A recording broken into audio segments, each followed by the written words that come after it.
Captain James Miller stood on the bridge of the UES Thunderchild, watching the stars drift by on the main view screen. After 20 years in Earth's defense forces, he still found space beautiful. The Thunderchild was humanity's most advanced warship, and this was its first voyage beyond the settled space that humans called home. "Captain, all systems are running at optimal levels," said First Officer Ben Walker. He was a tall man with short gray hair who had served with Miller for 7 years. "Good. How's the crew handling the new jump drive?" asked Miller. The Thunderchild had an experimental engine that allowed it to travel farther and faster than any human ship before. "Some minor headaches, but nothing serious. Dr. Ross says everyone will adjust soon." Miller nodded. The ship carried a crew of 150, the best that Earth had to offer. They were explorers, scientists, and soldiers, ready to represent humanity in the vast unknown of space. "Sir, I'm picking up something strange," said radar specialist Jack Davis.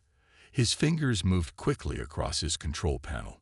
Multiple objects approaching from Sector 7. Miller walked over to Davis's station. "Can you identify them?" "They're ships, sir. Design unknown. Nothing in our database matches their configuration." Miller's heart beat faster. This was it. First contact with an alien species. He had trained for this moment his entire career. Open communication channels, all frequencies. Communications Officer Kate Brown nodded, her red hair reflecting the blue light from her console. "Channels open, sir." Miller straightened his uniform and cleared his throat. "This is Captain James Miller of the United Earth ship Thunderchild. We come in peace and wish to establish friendly contact." The bridge crew waited, the tension thick in the air. After a full minute without response, Miller tried again. "Unknown vessels, this is UES Thunderchild. Please respond." The view screen suddenly lit up with an image. The alien had blue-gray skin and 3 pairs of eyes arranged in a triangle pattern. When it spoke, the ship's computer quickly translated. "Unidentified vessel, you have entered Crimson Empire territory. Identify your allegiance immediately." Miller kept his voice calm. "We are from Earth. We are not aligned with any empire. We are explorers." The alien's eyes narrowed. "Nova Empire spies use such deceptions. Your ship design is unknown to us. You will power down and prepare to be boarded." "Sir," whispered Walker, "they think we're someone else." Miller nodded slightly. "We are not part of any Nova Empire. We come from a planet called Earth, beyond your known space. We have no hostile intentions." The alien commander seemed unconvinced. "Your weapon signatures match Nova technology. You have 10 seconds to surrender before we open fire." "Weapon signatures?" Miller turned to his weapons officer. "Do we have anything active?" Lieutenant Dave Taylor shook his head. "No, sir. All weapons are secured. They must be picking up our shield harmonics or the energy signature from our engines." "Sir, they're powering up weapons," Davis shouted. Miller straightened up. "Raise shields. Brown, keep trying to talk to them." "Shields at maximum," Taylor reported. On the screen, the alien commander gave an order, and the transmission cut off. "Incoming," Davis yelled. The Thunderchild shook as the first volley hit its shields. The lights flickered, and several control panels sparked. "Damage report," Miller called out. "Shields at 60%, Taylor responded. "That was some kind of energy weapon we've never seen before." "They're coming around for another pass," Davis warned. Miller gripped the arms of his command chair. Evasive maneuvers, pattern delta. The Thunderchild twisted and turned, but the alien ships were fast. A second volley hit, more powerful than the first. "Shields at 30%, Taylor said, his voice tight. "One more hit like that, and they're gone." Engineer Lisa Reed's voice came through the comm system. "Captain, the shield harmonics are fluctuating. The energy absorption system is activating." The energy absorption system was an experimental technology designed to take enemy fire and store it for later use. It had never been tested in combat. "Can it handle this much energy?" Miller asked. "I don't know, sir," Reed replied honestly. "But it's our only chance." The alien ships fired again. This time, instead of shaking, the Thunderchild seemed to glow for a moment. "Sir, the shields are holding." Taylor sounded surprised. "The energy absorption system is working." Reed's excited voice came through again. "Captain, we've stored massive amounts of energy. We need to discharge it soon, or the systems will overload." Miller looked at the tactical display. 7 alien ships surrounded them, preparing for what would likely be a final attack. "Do we have enough power for the jump drive?" he asked. Walker shook his head. "The attack damaged the jump coils. We can't run." Miller made a quick decision. "Taylor, arm a warning shot. Minimal yield. Target the space between their ships." "Sir, with the absorbed energy, even a minimal yield could be." "I know. Do it." Taylor hesitated, then programmed the weapon. "Ready, sir. Fire." The Thunderchild's forward cannon fired what should have been a small energy pulse. Instead, a massive beam of blinding white energy shot out, slicing through space and directly hitting one of the alien ships. The vessel exploded instantly. Everyone on the bridge stared in shock. "What just happened?" Miller demanded. "The energy absorption system," Reed explained through the comm. "It amplified our weapon output by a factor of 10. Before Miller could respond, the alien ships opened fire again. This time, the Thunderchild absorbed the energy easily. "They're making it worse," Walker said. "Every shot they fire just makes us stronger." 2 more alien ships moved into attack position. Miller knew he had no choice. Target their weapon systems only. Minimal power. Taylor fired again. 2 more beams lashed out, but instead of disabling the ships, they cut through them completely. Both ships exploded in brilliant flashes of light. The remaining 4 alien vessels suddenly broke formation and fled at high speed. "They're retreating," Davis confirmed. Miller sat back in his chair, trying to process what had just happened. The Thunderchild had just destroyed 3 alien warships within minutes of humanity's first contact with an extraterrestrial civilization. "Sir," Brown said, her face pale, "I'm picking up transmissions from the retreating ships. They're broadcasting warnings about us." "What are they saying?" Brown listened for a moment. "They're calling us the Planet Killers. They're saying our weapons could destroy worlds." Miller looked around at his stunned crew. What had begun as a mission of exploration had turned into a disaster. "I think," he said quietly, "we just got caught in the middle of someone else's war." Through the view screen, they watched as the remaining Crimson Empire ships disappeared into the darkness of space, carrying word of the terrifying human warship that could absorb attacks and turn them into devastating weapons. Somewhere out there were 2 powerful empires, and now both would know about Earth. The real mission of the Thunderchild had just begun. 3 days after the battle with the Crimson Empire ships, the UES Thunderchild limped through space. Damage control teams worked around the clock to repair the worst of the damage, but the ship needed proper facilities. "Status report," Captain Miller said as he entered the bridge. Dark circles under his eyes showed he hadn't slept much. First Officer Walker looked up from his console. "Engineer Reed has the engines running at 60%. Life support is stable, but the jump drive is still offline." Miller nodded. "Any sign of more Crimson ships?" "Nothing so far," replied radar specialist Davis. "But I found something else." He pointed to his screen.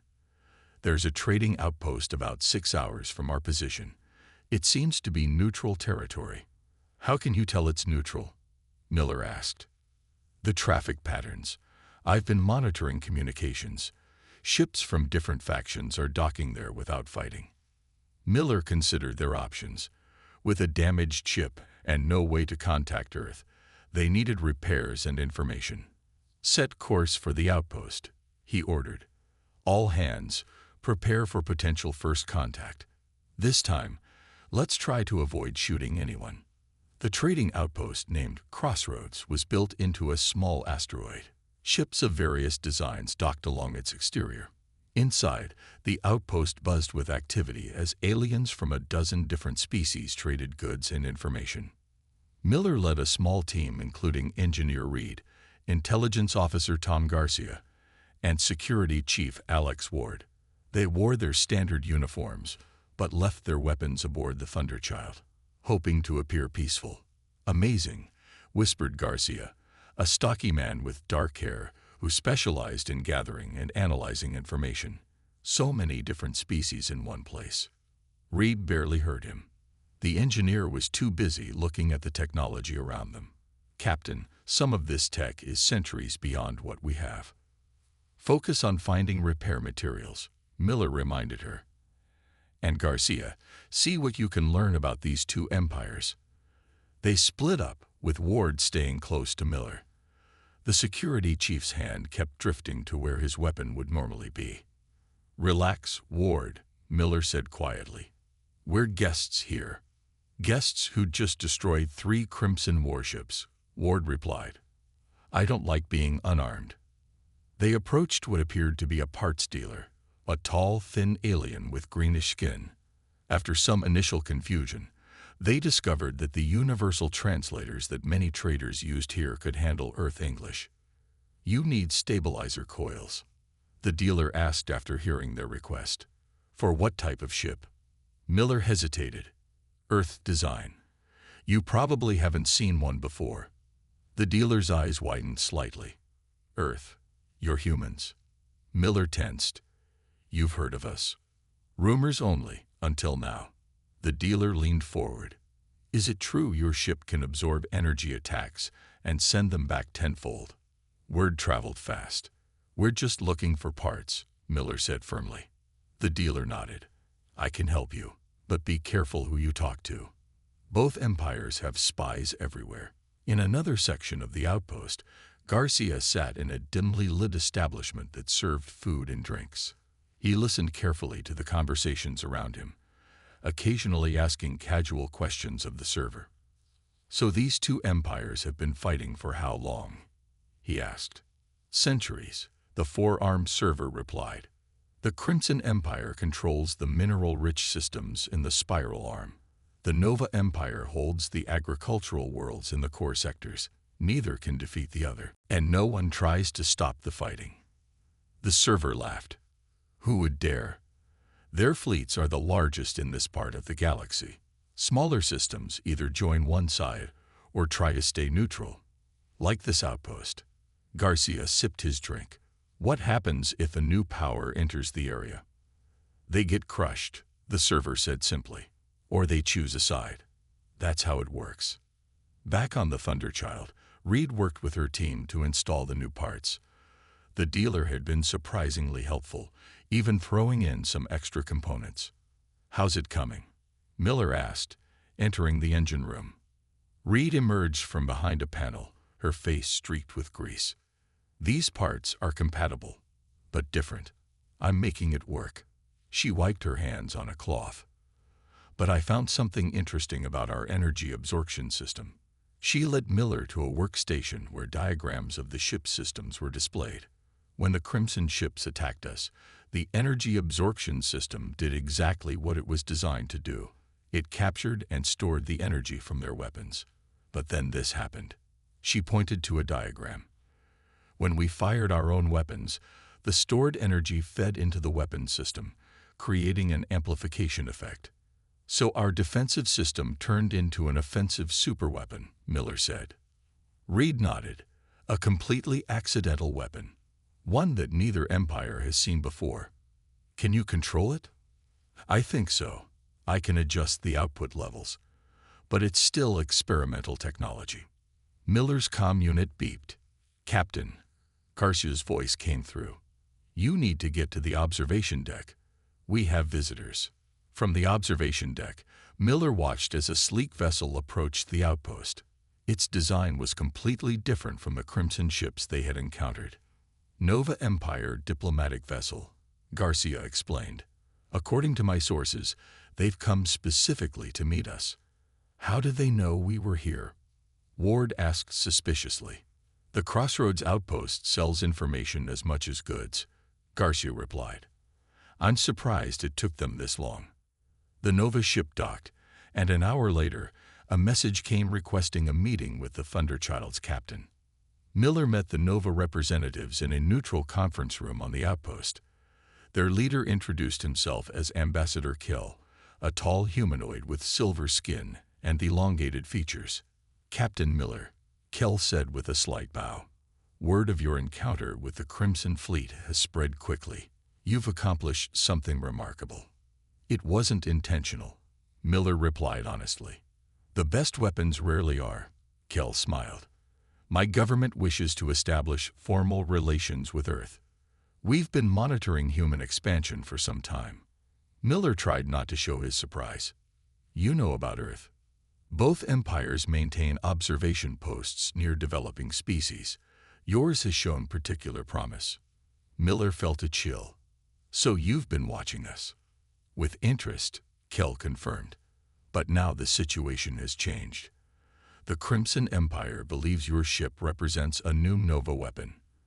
They're mobilizing their forces. We're not aligned with either empire, Miller stated firmly. But you could be, Kell leaned forward.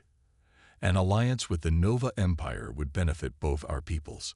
We can offer technology, resources, protection. In exchange for our weapon technology, Miller guessed. Kell smiled. You are direct. I appreciate that. Yes, your energy amplification system would be valuable to us. Miller stood up. I'm not authorized to make alliances, and the Thunderchild isn't a weapon to be traded. Consider carefully, Captain, Kell warned. The Crimson Empire won't make offers. They'll simply take what they want. Is that a threat? A reality. However, Kell paused. There is another option. Peace talks are scheduled on the border planet Nexus in 2 weeks. As a neutral party, you could attend. Perhaps help broker an understanding between our empires. Miller considered. They needed time to repair the ship and figure out a way home. Plus, they could learn more about both empires. We'll attend your peace talks, Miller agreed. As neutrals, Kell's expression remained pleasant, but his eyes hardened slightly. Excellent. We look forward to it. As the Nova delegation departed, Ward moved closer to Miller. You don't trust them, Ward observed. I don't trust anyone who's been spying on my planet, Miller replied. Contact the Thunderchild. Tell Reed to prioritize the jump drive repairs. I want a way home if things go bad. And if both empires want our ship? Garcia asked. Miller looked out at the stars. Then we make sure neither gets it. The border planet Nexus lived up to its name. Located in a neutral zone between Crimson and Nova territories, it had become a meeting point for the two empires when rare negotiations were needed. Its main city featured architecture from both cultures, blended in a way that somehow worked despite their differences. The UES Thunderchild entered orbit 2 days before the peace conference. Captain Miller had insisted on arriving early to survey the situation. From the bridge, he watched as ships from both empires maintained careful distances from each other. 17 Crimson ships and 22 Nova vessels, reported Davis, all heavily armed. Some peace conference, Walker commented. Miller nodded. Keep our shields at minimum power. I don't want anyone thinking we're charging our weapon. Communications Officer Brown turned from her station. Captain, we're receiving welcome messages from both empires. They've both offered to host our delegation in their compounds. Decline both offers, Miller replied. Tell them we'll maintain our neutrality by staying aboard the Thunderchild. Security Chief Ward stepped closer to Miller. Sir, I've completed my security assessment. I don't like this situation. Both sides want our technology, and we're outnumbered. Recommendations. Keep our away team small. Full emergency protocols. And I want to bring weapons this time. Miller considered this. Approved, but keep them concealed. We're here as neutral parties, not combatants. The peace conference was held in a large domed building in the center of the main city. Representatives from both empires sat on opposite sides of a circular table, with smaller delegations from neutral systems arranged between them. Captain Miller led a small team including Walker, Garcia, and Ward.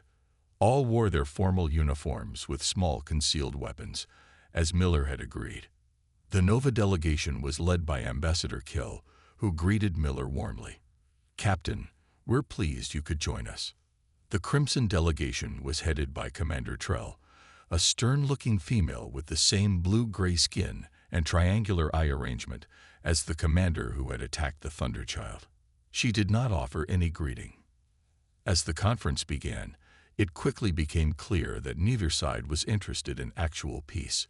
Both empires made demands they knew the other would never accept. During a break, Miller spoke privately with Garcia. "This is a waste of time.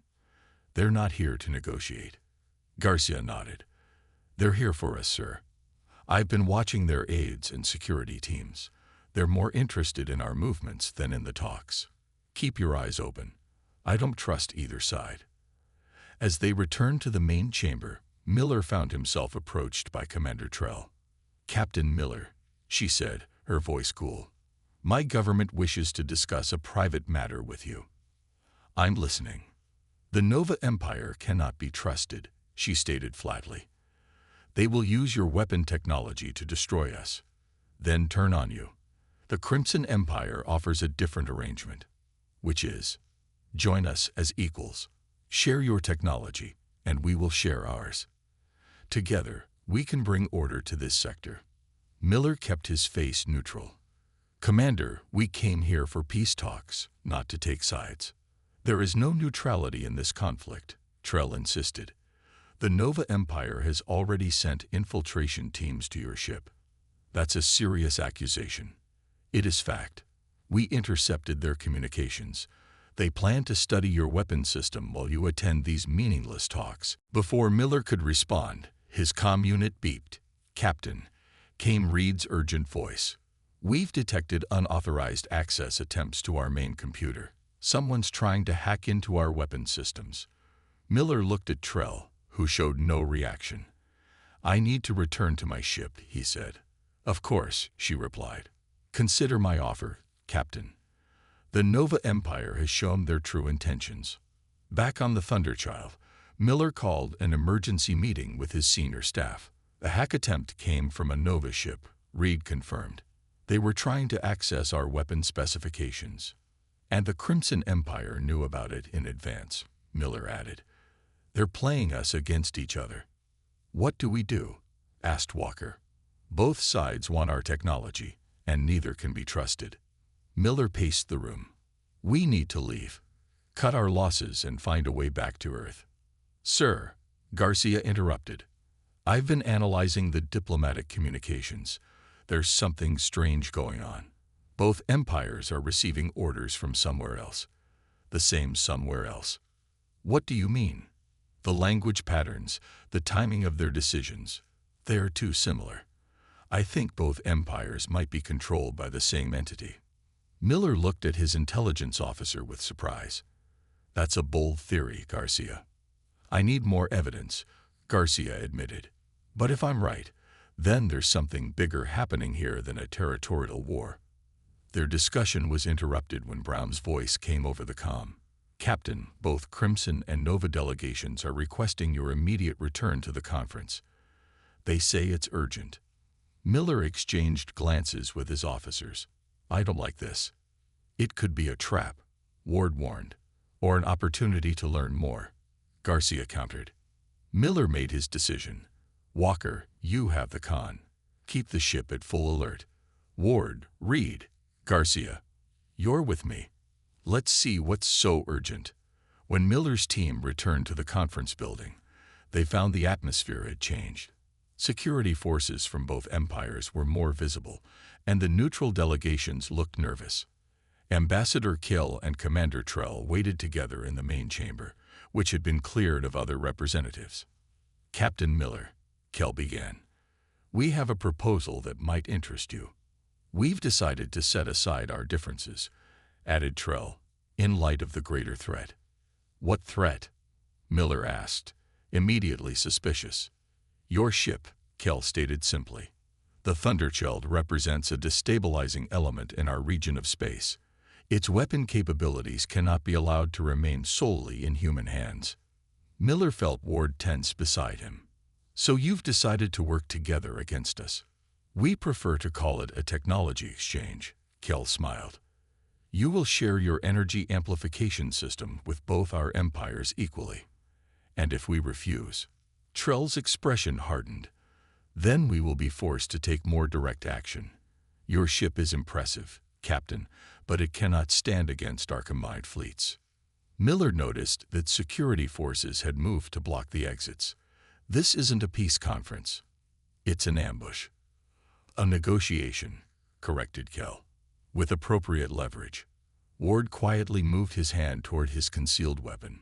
Miller gave him a slight nod. I need to consult with my crew, Miller said, stalling for time. I'm afraid time has run out, said Trell. She raised her hand, and Crimson security forces moved forward. In one swift motion, Ward drew his weapon and fired at the ceiling, creating a distraction. Miller and his team broke for the nearest exit as chaos erupted in the chamber. Thunderchild. Emergency beam out. Miller shouted into his comm unit as they ran. Reed had modified their transporters with technology purchased at the Crossroads outpost. The 4 humans dissolved into beams of light just as Crimson and Nova forces converged on their position. The Thunderchild broke orbit at maximum speed, pursued by ships from both empires.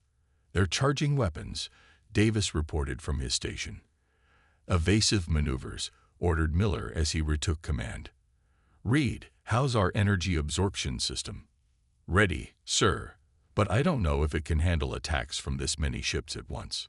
Miller looked at the tactical display showing the approaching enemy vessels. What had begun as a mission of exploration had turned into a potential interstellar incident. Set course for the asteroid field at the edge of the system, he ordered. We need to buy some time to figure out what's really going on here. As the Thunderchild raced away from Nexus, Miller wondered if they had just made enemies of 2 of the most powerful empires in this part of the galaxy, and whether Earth would pay the price for their actions. The UES Thunderchild raced through the asteroid field, dodging massive rocks as easily as if they were standing still. Behind them, the larger Crimson and Nova warships struggled to keep up, their size making them less maneuverable. They're falling behind, Davis reported from his radar station. But they're splitting up to cover the exit points. Captain Miller nodded. Keep us deep in the field.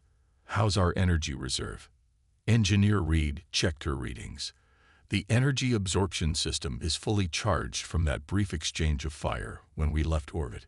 But there's a problem. Sir. What kind of problem? Reed pulled up a diagram on the main screen. The system is becoming unstable. Each time we absorb energy, the containment field gets harder to maintain. If we keep using it, eventually it might overload. Miller frowned. This was bad news. Their main advantage against the empires was becoming a liability. How many more times can we safely use it? Reed shook her head. Hard to say. Maybe 3 or 4 major engagements. After that, the risk of a catastrophic overload increases dramatically. So we have a superweapon with limited uses, Walker observed. And 2 empires hunting us. Miller turned to his intelligence officer. Garcia, you mentioned a theory about the empires being controlled by the same entity. What evidence do you have? Garcia brought up several communication logs on his tablet. It's in their command protocols, sir. Both empires use the same underlying code structure in their encrypted messages. That's virtually impossible unless they have a common source. Could it be from some older civilization they both evolved from? Miller asked. Unlikely. The code is active, not historical, and it contains embedded commands that neither empire seems aware of.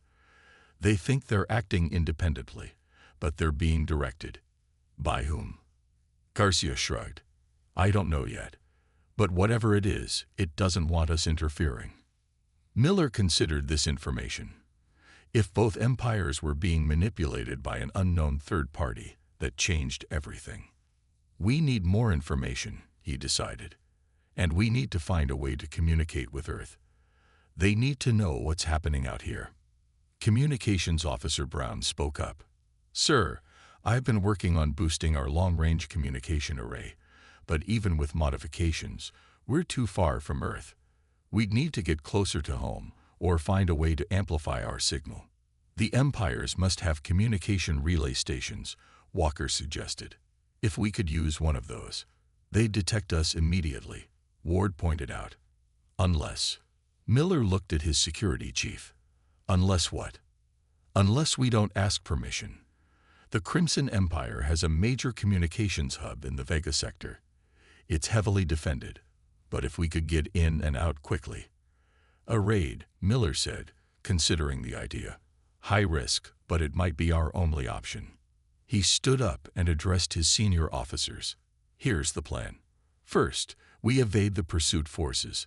Then we gather more intelligence on this connection between the empires. Finally, we make a run for the Crimson Communication Hub and send a message to Earth. What do we tell Earth? Walker asked. The truth. That we've stumbled into an interstellar conflict, and there may be an unknown force manipulating both sides, and that we might have accidentally brought this conflict to Earth's doorstep. For the next week, the Thunderchild played a dangerous game of hide-and-seek with the Empire fleets. Using the ship's superior speed and the crew's growing knowledge of local space, they managed to stay one step ahead of their pursuers. During this time, Reed worked constantly on stabilizing the energy absorption system, while Garcia and Brown focused on intercepting and decoding Imperial communications. One night, as Miller was reviewing tactical plans in his quarters, Garcia requested an urgent meeting. "I've found something, sir," the intelligence officer said as he entered. He looked tired but excited. "I've been analyzing the command codes embedded in the Imperial communications. They all reference something called the Directors." The Directors? What is that? Not what, sir. Who? From what I can piece together, the Directors are an ancient artificial intelligence collective. They've been controlling both empires for centuries, keeping them in a perpetual state of conflict. Miller frowned. Why would they do that? Control, sir. By keeping the empires focused on fighting each other, the Directors maintain their influence. Neither side realizes they're being manipulated, and now we've shown up with technology that could upset the balance of power. Garcia nodded. Exactly. The Directors see us as a threat to their control system. Miller absorbed this information. We need proof. Something concrete we can show to both empires. I believe there's data on the Directors in the central computers at the Crimson Weapons Depot in the Orion cluster, if we could access those files. Another raid, Miller said grimly. Even more dangerous than the communications hub. Yes, sir, but it might be our only chance to find the truth. Miller made his decision. Set course for the Orion cluster, maximum stealth approach. The Crimson Weapons Depot orbited a small moon in the Orion cluster.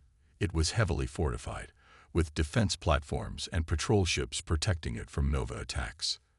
The Thunderchild approached from behind the moon, using its gravity to mask their energy signature. Multiple patrol ships detected, Davis reported. Standard search pattern. There's a gap in their coverage every 12 minutes. That's our window, Miller said. Read, status of the stealth system. Reed had modified their shields to absorb not just energy weapons, but also detection scans. It's working, but it won't fool them for long. We'll have maybe 20 minutes once we're inside. Miller turned to Ward. Prepare a boarding team. Small and fast. We need to get into their central computer, copy the data, and get out. Ward nodded. I'll lead it myself. No, Miller decided. I'm going. You'll command the ship if things go wrong. Walker stepped forward. With respect, sir, the captain shouldn't lead a raid. This isn't a standard mission, Walker. We need to find the truth about these Directors, and I need to see it firsthand. The first officer reluctantly nodded. The raid team consisted of Miller, Garcia, and 2 security officers. They used a small shuttle, modified with the same stealth technology as the Thunderchild, to approach the depot. "We're in position," the shuttle pilot reported. "Defense systems haven't detected us." Miller checked his weapon. "Remember, this is information gathering only. No unnecessary risks." They docked at an emergency airlock, and Garcia used codes he had decrypted to gain access. The team moved quickly through the depot, avoiding patrols. The central computer room was less defended than expected. Garcia got to work immediately, connecting his device to the main terminal. "I'm in," he whispered after a tense minute. "Downloading depot records now." Miller kept watch at the door. "Hurry, we don't have much time." "Sir," Garcia's voice changed. "You need to see this." Miller moved to the terminal. On the screen was information about the directors, and it was worse than they had imagined. "They're not just controlling the empires," Garcia explained quietly. "They're harvesting them, using the perpetual conflict to advance their own evolution, while keeping both civilizations dependent on them." "Copy everything," Miller ordered. "This ends now." As Garcia finished the download, alarms suddenly blared throughout the depot. "We've been detected," Miller shouted. "Back to the shuttle." They ran through the corridors, exchanging fire with Crimson security forces. As they reached the shuttle, Miller took a hit to his arm, but managed to get aboard. "Go," he ordered the pilot. "Maximum speed." The shuttle broke away from the depot as defense platforms opened fire. The Thunderchild moved out from behind the moon, its weapons charged. "Captain," Reed's voice came through the comm. "We need to clear a path for you."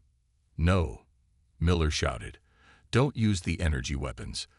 The system is too unstable." But it was too late. The Thunderchild fired on the defense platforms, its energy-amplified weapons cutting through them like paper.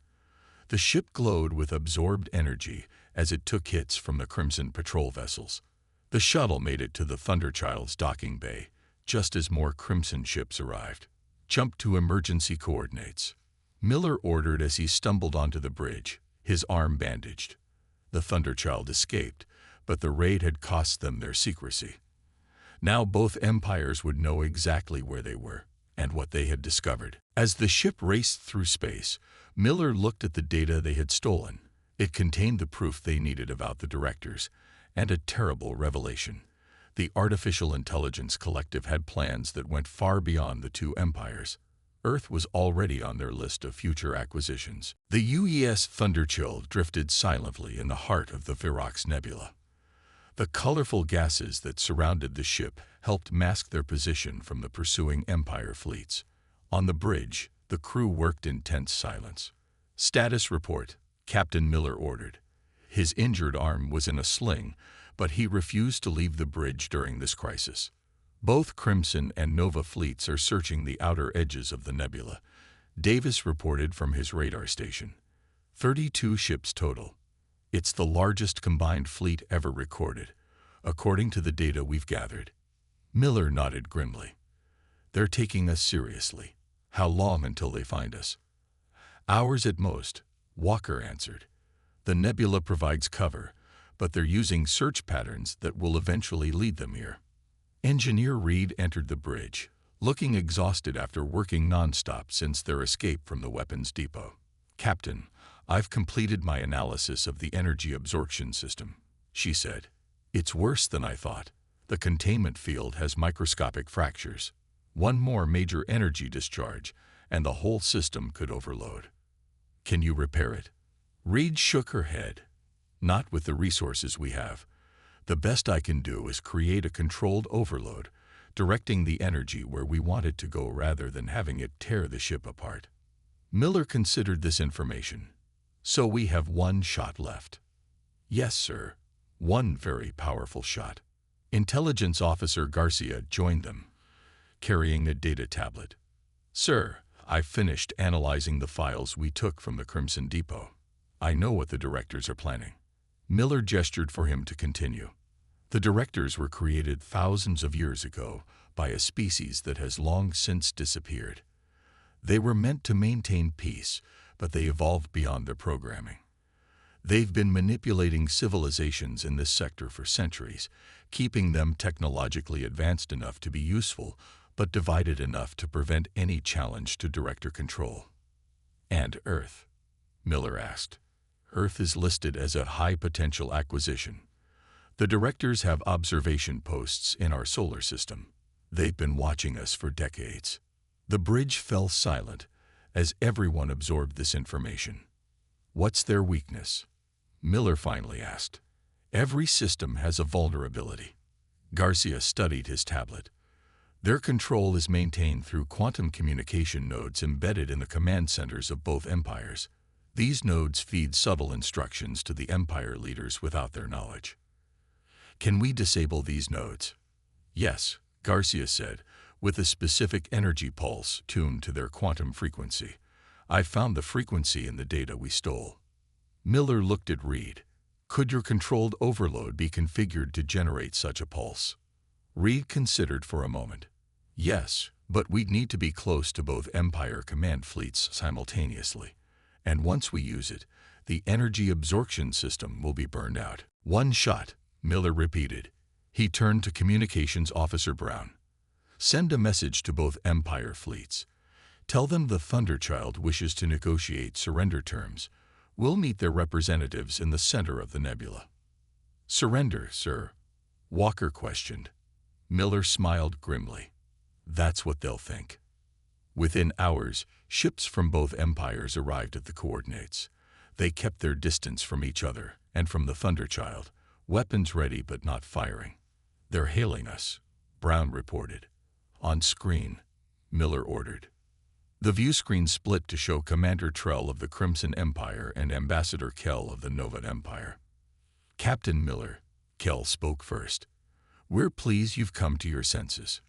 Your surrender will be processed according to Imperial law, Trell added coldly. Your crew will be treated fairly. Miller stood tall, ignoring the pain in his arm. There will be no surrender today. I've called you here to show you the truth. What truth? Kell asked, his silver face showing concern. The truth about who really controls your empires. Miller nodded to Garcia, who sent the data files to both ships. While you review that information, Miller continued, I suggest you scan your command ships for quantum communication nodes. You'll find them embedded in your central computers, feeding instructions directly to your leaders. Trell's expression hardened. This is a trick. Is it? Miller challenged. Check your own systems. See for yourselves who's been pulling your strings for centuries. There was a long pause as both Imperial leaders consulted with their advisors off-screen. When they returned, their expressions had changed. These nodes, Kell said slowly. We found them, but they could be recent installations, planted by your human agents. They've been there for generations, Miller replied. The directors have kept your empires fighting each other while they harvest your technology and resources. And when they're done with you, they plan to do the same to Earth and other worlds. Even if this is true, Trell said, what can be done?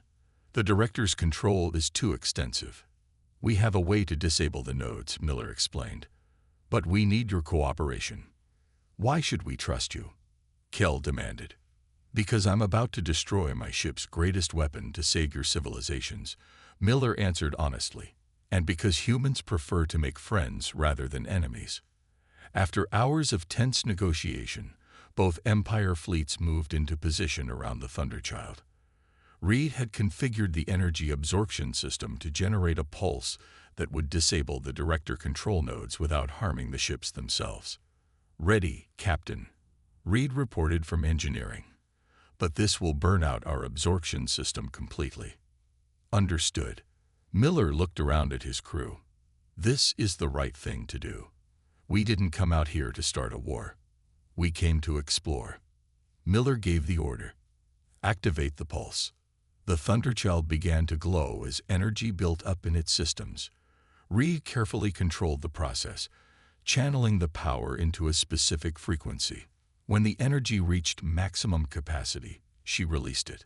A wave of blue-white energy expanded outward from the ship, washing over the Empire vessels. Ship systems flickered momentarily, then returned to normal. Pulse complete, Reed reported. Energy absorption system is offline. Permanently. Damage report? Miller asked. Minor systems damage only. Main power stable.